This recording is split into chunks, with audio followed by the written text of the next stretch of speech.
Salut les gars, nouvelle vidéo parce que du coup je suis allé au cinéma hier et je suis allé voir en avant-première le nouveau film de Ludovic et Zoran Boukarma, leurs enfants après eux. Et du coup je vais vous donner mon petite opinion là-dessus.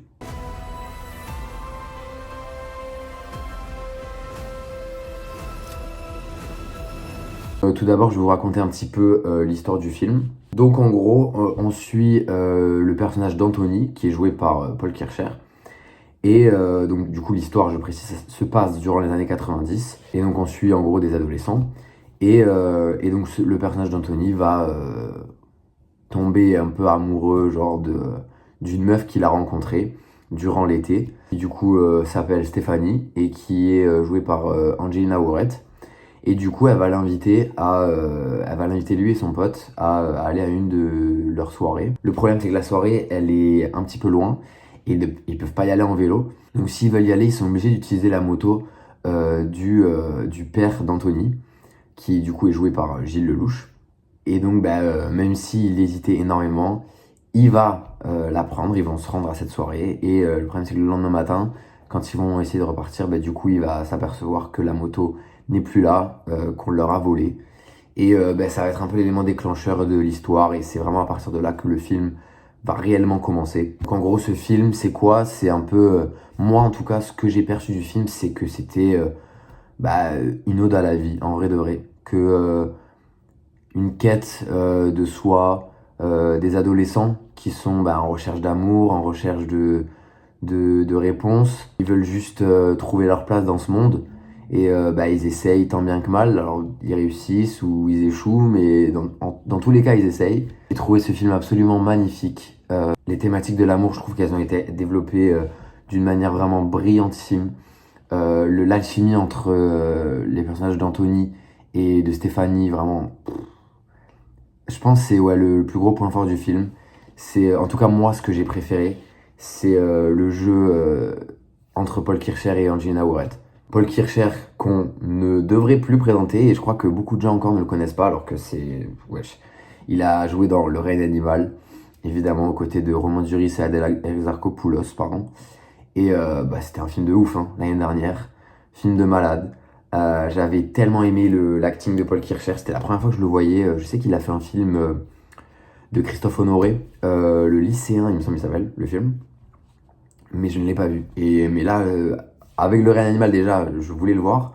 Je l'ai pas fait depuis. Mais alors là, avec leurs enfants après, en plus, je vais clairement le regarder d'ici peu parce que j'ai besoin d'avoir tout vu de Paul Kircher là. Pour moi, c'est vraiment... déjà, je le pensais déjà à l'époque du Règne animal, mais je le pense encore plus maintenant. Pour moi, c'est le jeune acteur français qui a le plus de potentiel de tous les acteurs français jeunes qui a. Je peux compter Benjamin Voisin, je peux compter tous ces acteurs-là de la New Gen. Pour moi, Paul Kircher, c'est celui qui a le plus de potentiel, qui peut devenir, selon moi, une référence de cinéma français. Ah, mais je rigole même pas, je rigole même pas. Alors, je sais qu'il y a des gens qui sont pas vraiment sensibles à son jeu. Il a un jeu très spécial. Voilà, il est spécial en même temps. Il a une attitude qui est propre à lui. Mais bon, voilà, on aime ou on n'aime pas. Moi, en tout cas, je trouve qu'il est juste trop fort. Je trouve que voilà, cette insouciance qu'il peut incarner dans ses rôles, je trouve ça juste magnifique. Son regard, ouais, je le trouve juste exceptionnel. Je parle énormément de Paul Kircher, mais il faut aussi parler d'Angelina Warret, qui, alors, avant de parler de son jeu d'acteur, moi j'ai eu un crush de malade sur elle. Est-ce que je peux le dire ou pas? En vrai, au-delà des vannes, elle a vraiment dead ça dans le film. Elle était trop forte dans le rôle du tourment amoureux finalement d'Anthony. Et comme j'ai dit juste avant, mais l'alchimie entre les deux personnages, elle est vraiment incarnée. Ensuite, c'est sans oublier du coup Gilles Lelouch, qui est franchement clean, à mort dans le rôle du père d'Anthony. Voilà, qui a un petit peu des problèmes d'alcool, qui est un peu violent sur les bords, même beaucoup. Et non, franchement, il a d'être ça, franchement, il a géré. Aussi, ensuite, Ludivine Seigné, qui jouait la mère d'Anthony. Je l'ai trouvée tellement touchante. Vraiment, je l'ai trouvée trop, trop mignonne. Sa relation mère-fils avec Paul Kircher, je l'ai trouvée vraiment trop attachante. Globalement, les trois, Paul Kircher, Ludivine Seigné et Gilles Lelouch, ont vraiment réussi de jouer cette famille un petit peu qui est pas parfaite, hein, elle est un petit peu brisée, tout ça. Bon, j'en dis pas plus, mais c'est compliqué. Et ce que j'aime aussi, c'est que dans ce film, il n'y a rien de facile. Tout est compliqué. Les relations familiales, elles sont compliquées. Les relations amoureuses, elles sont compliquées. Il n'y a rien qui est. Limite, si j'ai tant aimé ce film, c'est aussi parce que c'est une histoire d'amour, mais qui m'a semblé un petit peu non conventionnelle. C'est-à-dire que, déjà, il n'y a aucun moment dans le film où ils sont réellement en couple. Et c'est pas l'histoire d'amour à laquelle peut-être on rêverait. Et pourtant, c'est celle, moi, qui m'a fait rêver durant ce film parce que c'est celle dans laquelle je me suis vu. Et je pense qu'il y a plein de gens qui s'y verront aussi. C'est, il y a eu plein de moments de vie, des moments de tristesse, des moments de joie, des moments de colère. Franchement, je me suis identifié à tellement de scènes. Franchement, ouais, je me suis identifié de ouf au personnage d'Anthony. Mais genre vraiment. Et je pense que c'est ça aussi qui fait que j'ai tant aimé ce film. Euh, c'est parce que ça m'a pris par les sentiments, quoi. C'était vraiment. C'est- Objectivement, est-ce que c'est un chef-d'œuvre des temps modernes? Je ne pense pas. Mais subjectivement, est-ce que le film il m'a retourné? Est-ce qu'il m'a fait ressentir quelque chose au fond de moi? Mais oui. Mais oui, oui, oui. J'étais vraiment. Il y a eu tellement de scènes, je peux pas dire, je peux pas spoil. Mais quand vous verrez le film, vous comprendrez ce que je veux dire. Puis après, les musiques du film, elles sont tellement incroyables.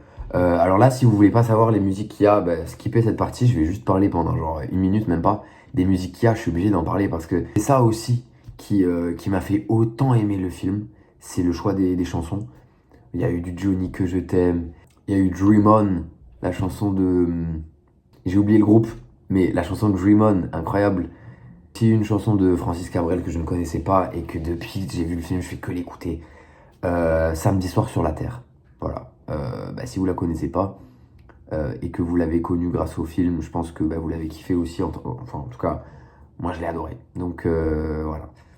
Après, c'est sûr que bon, je suis obligé de comparer, même si en vrai de vrai, les deux films n'ont pas vraiment de points communs, mais je suis obligé de les comparer. Je suis obligé de comparer le film avec L'amour ouf. Et d'en parler parce que, alors déjà, moi, est-ce que je l'ai préféré à L'amour ouf? Oui, je l'ai préféré à L'amour ouf. Et L'amour ouf, je l'avais trouvé complètement fou, hein, le film. Donc, c'est pas rien. Mais si je l'ai préféré à L'amour ouf, c'est pour des raisons totalement différentes. Parce que L'amour ouf, c'est vrai que je relate pas, déjà, premièrement. Je me vois pas dans les personnages. C'est de l'amour, c'est voilà, mais alors que là, leurs enfants après eux, je pense, que c'est beaucoup plus accessible, surtout pour les jeunes en vrai de vrai, parce que c'est des moments de l'adolescence normale, voilà, découverte de l'amour, les premières fois, les premières ruptures, les premières pannes de cœur, tout ça. Enfin, moi je trouve ça magnifique. Tout ça, toutes ces premières fois. C'est pour ça que je trouve que l'adolescence aussi c'est une des périodes les plus belles de la vie, c'est parce que tu découvres tout en fait, tu découvres tout. Voilà, et je sais pertinemment en vrai de vrai que le film n'aura pas du tout le même succès que L'amour ouf. Parce que je pense, je sais pas, déjà parce qu'il n'y a pas Adèle Exarchopoulos et François Civil en tête d'affiche. En vrai de vrai, c'est triste, mais c'est vrai. Et en tout cas, moi je conseille, si là vous êtes dans cette review, vous êtes pas encore allé le voir, par pitié, n'hésitez pas une seule seconde. Je sais pas pourquoi vous êtes hésité là. Au lieu de regarder cette vidéo là, allez au cinéma tout de suite là. Donc voilà, moi c'est un des meilleurs films que j'ai vu cette année. Cette année, en tout cas, niveau cinéma, je l'ai trouvé vraiment en dessous de l'année dernière. Mais là, en cette fin d'année, on se rattrape. On se rattrape. Surtout que là, il y a Nosferatu. Il reste encore Nosferatu qui va être un gros film de l'année. Mais vraiment, on se rattrape, hein. Donc, je vais finir en vrai cette critique en disant la photographie. Sublime. La photographie du film. Pff, elle était tellement belle. Franchement, magnifique. Tellement de scènes que je peux y repenser. C'était des plans sublimes, vraiment jouissifs. Il y a une scène avec des feux d'artifice. Oh là là. Tout le long, j'avais la barre. Je vous jure, c'était... Oh là là, magnifique, magnifique. En tout cas, on arrive à la fin de la vidéo. Donc comme j'ai dit, mais je le répète, si vous n'êtes toujours pas allé voir le film, allez-y, vraiment. Allez-y parce qu'il mérite d'être vu, vraiment. Et en salle. Et moi, en tout cas, je vous dis à la prochaine vidéo. Je sais pas quand ça sera, mais je pense bientôt. À plus.